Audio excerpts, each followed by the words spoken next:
Hey again, Nick at Fairfield Garden Center. As usual, any questions, anything you want to ask me, please let me know. I'm usually always attached to my phone so I can get back to you at any point. Today I'm going to be talking about fall food, when to feed, and all that good stuff.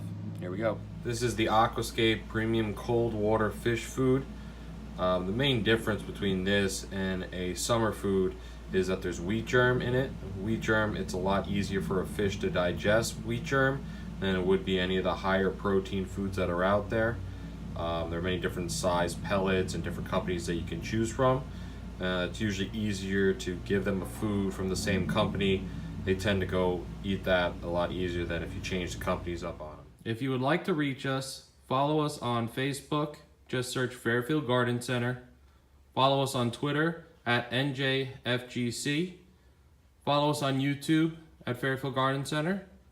You can also sign up for our emails at fairfieldgardencenter.com. Or if you have a question for me, my email is nick@fairfieldgardencenter.com. Thanks for watching. Have a great day.